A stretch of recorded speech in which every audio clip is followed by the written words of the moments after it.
Monsieur le Président, la mesure que je préfère dans ces deux est l'augmentation de l'impôt du 1 % le plus riche. La trop forte inégalité des revenus constitue, à mon avis, le problème le plus criant de notre société capitaliste actuelle, disons ex aequo avec la pression extrême que notre système économique fait subir à l'environnement. Depuis 30 ou 40 ans, les écarts de richesse n'ont cessé de se creuser pour atteindre des niveaux aujourd'hui inacceptables. Lorsqu'un PDG a un revenu 10 fois supérieur à celui de ses employés, cela peut toujours se justifier. Lorsque cet écart atteint 200 fois, 300 fois ou même 400 fois, alors c'est un signe que la société a sérieusement dérapé.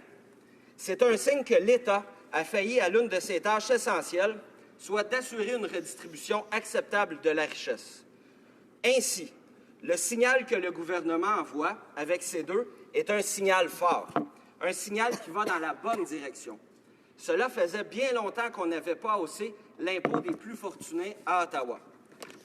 L'abaissement du plafond des CELI est une mesure qui va dans le même sens et que je saluerai aussi si elle aussi se retrouve dans le budget, bel et bien. A contrario, la baisse d'impôt à la soi-disant classe moyenne me laisse tiède. C'est qu'à mon avis, elle rate sa cible. Cette baisse profitera au tiers le plus fortuné des contribuables. Quelqu'un qui gagne le revenu moyen ou encore le revenu médian n'y gagnera strictement rien. On dit que la baisse d'impôt s'applique à partir de 45 000 $. Or, si on retient plutôt le revenu brut comme critère de calcul, il faut désormais retenir un salaire moyen de 51 000 $ pour commencer à voir son revenu diminuer. Ceci s'explique à cause que d'autres déductions fiscales qui font diminuer le salaire brut jusqu'à un revenu net de 45 000 $ qui, lui, sera imposable. Donc, un travailleur qui gagne 51 000 $ par année ne sauvera rien en impôts avec ces deux. À titre illustratif, j'aimerais informer le secrétaire parlementaire que 80 % de la population de sa région, la Mauricie, déclare un revenu inférieur à 50 000 $. Seulement 4 % des gens de sa région vont bénéficier du maximum de la réduction, dont lui-même. Celui qui gagne 52 000 $ n'économisera même pas 20 piastres grâce à cette mesure. On est loin de la coupe aux lèvres. À l'inverse, celui qui gagne 100 000 $ par an sauvera 680. Celui qui gagne 240 000 $ brut ne paiera pas un sou de plus d'impôts. Pour résumer, le transfert fiscal proposé par ces deux fait sauver de l'impôt aux riches en faisant payer les très riches, le 1 % le plus riche. Dit autrement, on fait payer les propriétaires de Bentley pour aider les propriétaires de BMW. Ces deux ne s'intéressent pas aux propriétaires de Focus, de Civic ou de Corolla, encore moins aux propriétaires d'Accent. C'est pourtant eux qui ont le plus besoin d'un coup de pouce. Tout de même, le signal envoyé au 1 % le plus riche est fort. Il s'agit d'un pas dans la bonne direction.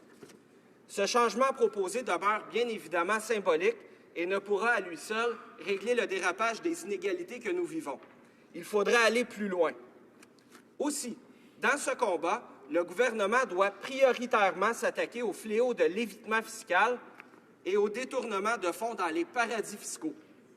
Alors que la classe moyenne et les moins nantis en arrachent, alors qu'ils subissent les politiques d'austérité, recevant moins de services et voyant leurs services davantage tarifés, les bandits en cravate se défilent à leurs obligations sociales. À quoi bon hausser l'impôt du 1 % s'ils détournent ses revenus? Le scandale KPMG constitue le plus récent exemple en la matière. La question des paradis fiscaux, c'est l'éléphant dans cette pièce. À ce sujet, le Canada fait figure de cancre parmi les pays de l'OCDE. Il est temps que ça change. Ce gouvernement a les moyens d'agir dès maintenant pour régler le cas de la Barbade. Nous avons déposé une motion à cet effet. La Barbade, c'est le paradis fiscal du Canada. C'est d'abord là que les banques canadiennes, les entreprises financières et les grandes fortunes détournent leurs revenus. Nous pouvons nous attaquer à la Barbade dès maintenant. Nous n'avons pas besoin d'attendre l'accord des autres pays du monde pour agir en la matière. J'espère que ce sera fait. C'est une question d'équité et de justice. Le gouvernement de la nation québécoise étudie présentement le sujet des paradis fiscaux. Il constatera bien rapidement qu'il a peu de marge de manœuvre en la matière et qu'il dépend essentiellement des décisions qui sont prises et votées dans ce Parlement. N'étant pas un pays, le Québec est à la remorque des traités et lois fiscales négociés, votés et ratifiés par Ottawa. Quand ce gouvernement-ci amnistie les fraudeurs à cravate, Québec écope. Quand Ottawa permet que l'argent des banques soit déplacé dans leur filiale de la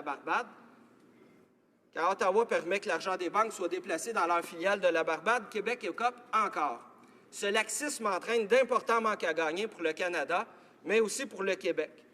Lorsque les bandits à cravate se défilent de leurs responsabilités, c'est le reste de la population qui voit ses services publics diminuer, ses impôts, taxes et tarifs augmenter et sa dette exploser. Il faut que ça change. Il faut aller beaucoup plus loin que ces deux. Merci, Monsieur le Président.